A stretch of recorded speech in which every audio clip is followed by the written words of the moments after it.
상처는 언제나 가장 가까운 사람이 준다. 언젠가 진로실을 찾았던 20대 여성이 기억난다. 어린 시절부터 통통한 몸이 콤플렉스였던 그녀는 살만 빼면 자신의 모든 문제가 해결되리라고 생각했다. 취업이 어려운 것도, 연애가 매번 실패로 끝나는 것도, 교육 관계에 문제가 생기는 것도 단지 자신의 살 때문이라고 생각했다. 그래서 죽어라 다이어트에 매달렸는데 들이는 노력에 비해 살이 빠지는 속도가 더뎠다.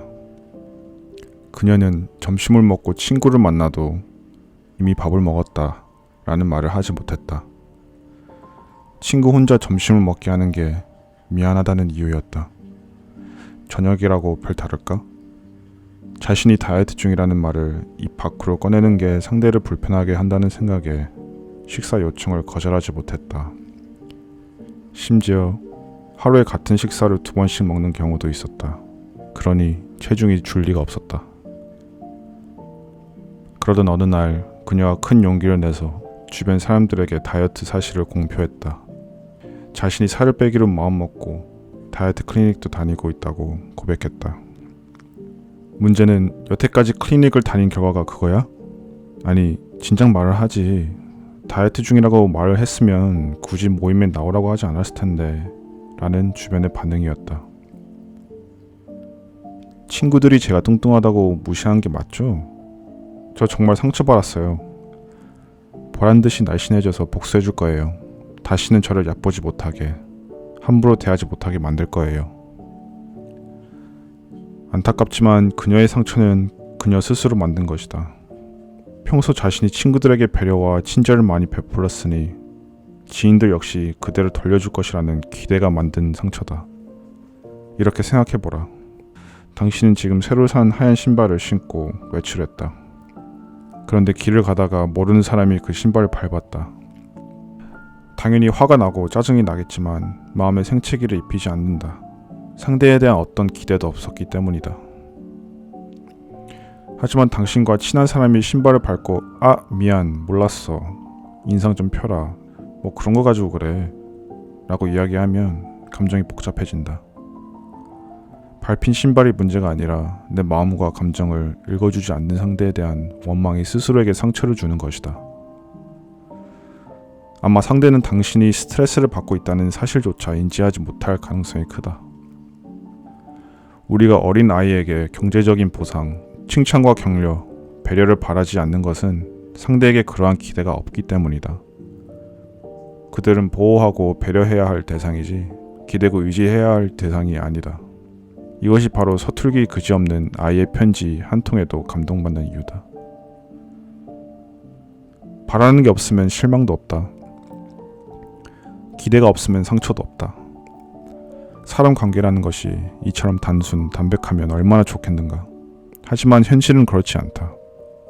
그래서 관계에도 연습이 필요한 것이다.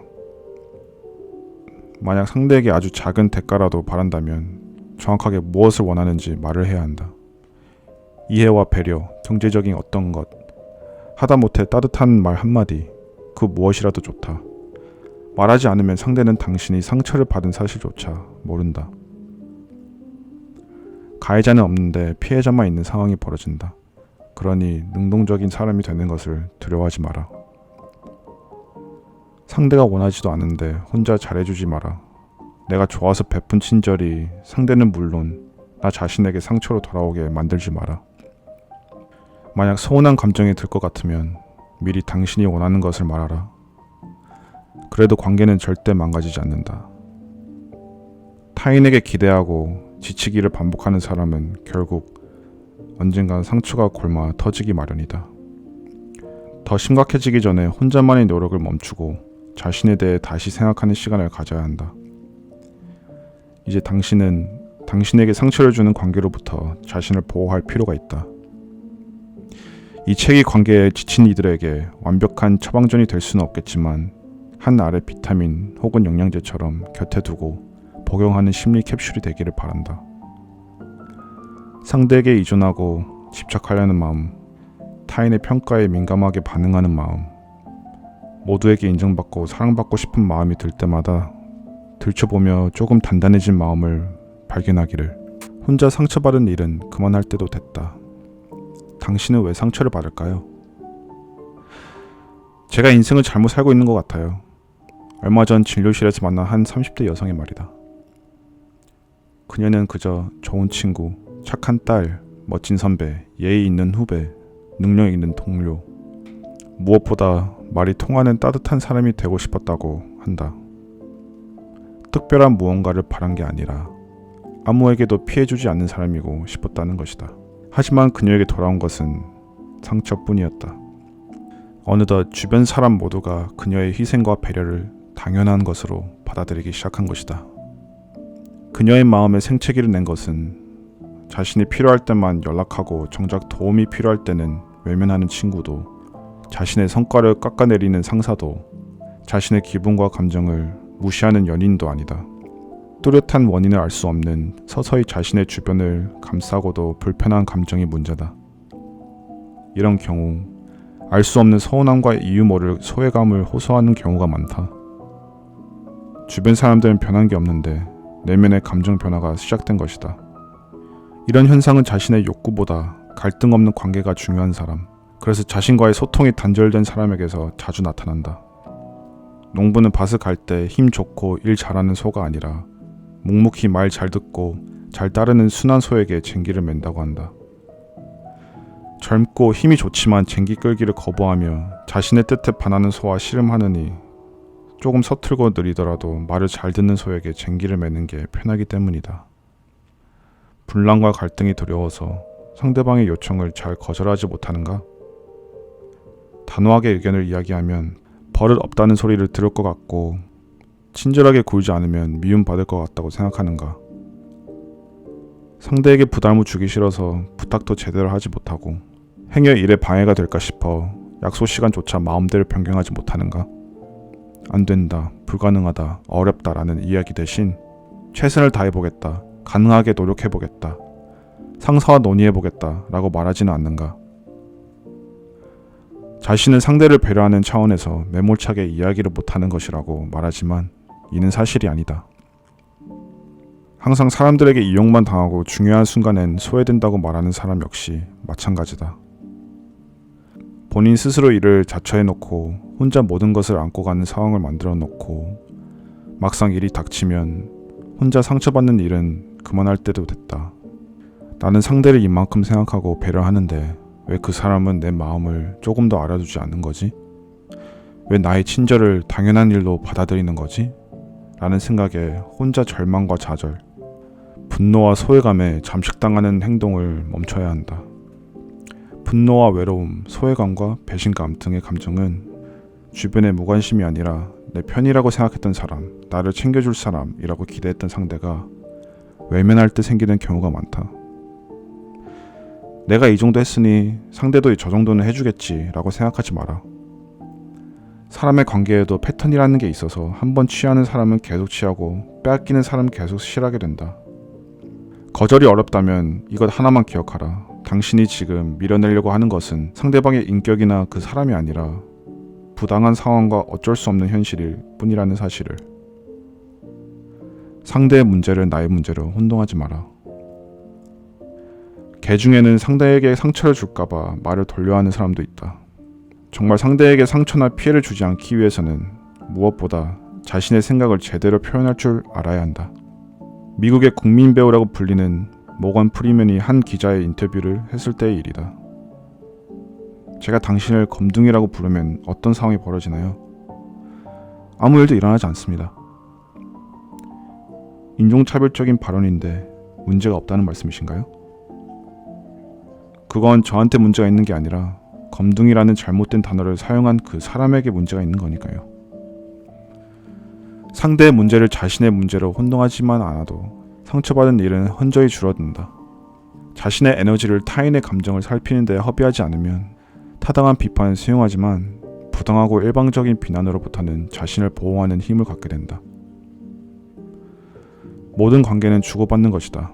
자신은 상대에게 시간과 정성을 쏟는데 돌아오는 것이 아무것도 없다면 얼마나 허무하겠는가.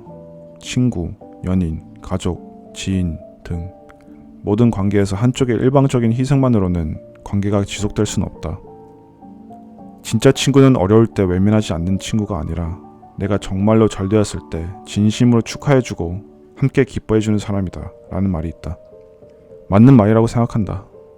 사람의 마음이라는 게 그렇다. 상대에 대한 연민과 동정, 안쓰러움은 갖기 쉬워도 시기와 질투는 쉽게 버리지 못한다.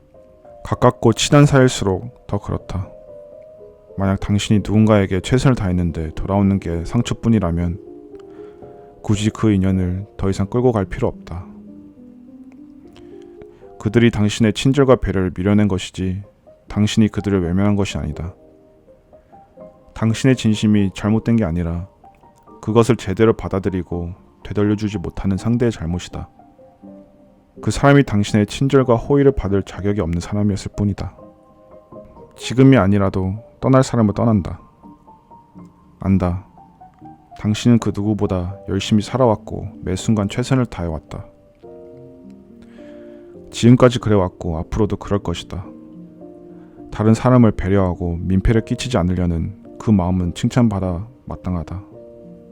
하지만 당신이 그렇게 바라는 인정받는 사람은 칭찬과 비난에도 흔들리지 않고 좋은 일이나 나쁜 일에도 휘둘리지 않으며 자신의 일을 제대로 해내는 사람이다. 책임을 타인에게 전가하지 않고 어떤 위기나 돌발 상황에서도 뛰어난 대처 능력을 보이는 강한 사람이다. 조금은 이기적이어도 괜찮다.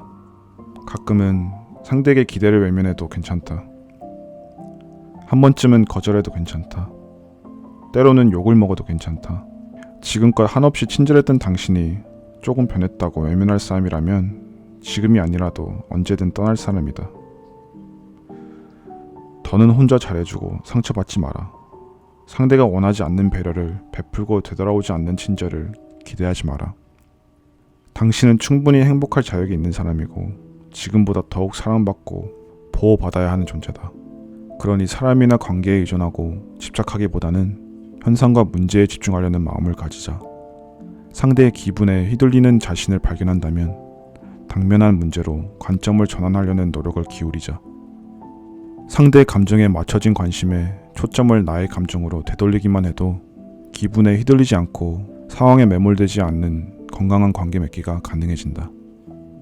조금은 이기적이어도 괜찮다. 자신의 가치를 높이는 법. 주말에 친구와 이런 대화를 나눴다. 은정아, 너는 소원이 뭐야? 딱 하루만 은행을 털 수 있는 권리가 있었으면 좋겠어. 그 주에 경제적인 어려움을 호소하는 내담자가 몰린 탓에 나온 대답이었다. 신이 정말 내게 딱 하루만 은행을 털 수 있는 권리를 준다면 반값부터 생활비, 등록금 문제로 등골이 휘는 청춘들의 손에 큰 돈을 쥐어주고 싶었다. 해리포터의 작가 조앤 롤링도 현대사회에서는 돈이 마법이라고 말했다. 경제적인 압박 앞에서는 어떤 위로나 격려도 소용이 없다. 당장 굶주림을 면할 빵을 살 돈이 없는데 어떤 말이 힘이 되겠는가. 우리가 살아가는 데는 유전 같은 생물학적인 요인을 비롯해 사회 심리학적인 요인이 많은 영향을 미친다. 대공황, 실업, 조기 퇴직 등으로 겪는 경제적인 압박은 사회 심리학적인 요인이다. 대출을 받았는데 이자가 감당할 수 없을 만큼 오르거나 집주인이 하루아침에 월세를 올려달라고 하는 상황을 생각해보자. 만약 그런 상황이 닥치면 다른 문제는 머릿속에서 빛의 속도로 잊혀지고 오로지 돈 문제에만 매달리게 된다. 설상가상 부모에게 빚이라도 있다면 자녀들이 느끼는 정신적 스트레스는 상상 이상일 수밖에 없다. 우리 병원에 다니는 30대 여성은 어린 시절 IMF를 겪으며 삶의 기반이 거짓말처럼 무너졌다. 그녀는 오랫동안 그것을 자신의 잘못으로 여기고 스스로를 자책해왔다. IMF는 시스템의 병이고 내가 조심한다고 예방할 수 없는 문제다. IMF를 겪을 때 그녀는 심지어 학생이었다. 자기 잘못도 아닌데 왜 끊임없이 자신을 비하하고 혐오하는가. 이 같은 자기 혐오가 만성화되면 다른 사람이 자신을 낮춰대해도 불쾌감을 느끼지 못하게 된다. 막대해도 되는 사람이 되는 것이다. 당연히 좋은 관계를 갖기도 힘들어진다. 지금 당장 눈앞에 닥친 현실적인 문제를 해결하기 어렵더라도 자기 자신을 함부로 대하는 태도를 갖지 않도록 주의하자. 내 가치를 가장 잘 알고 있는 사람은 바로 나다. 그런 내가 스스로를 가치 없는 존재로 여기고 비하하면 다른 사람들도 내 가치를 알아주지 않는다.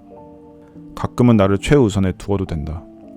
그 어떤 상황에서도 나 자신을 보호하고 위로하고 이해하는 게 최우선이다. 직업이 신분을 의미하지는 않는다.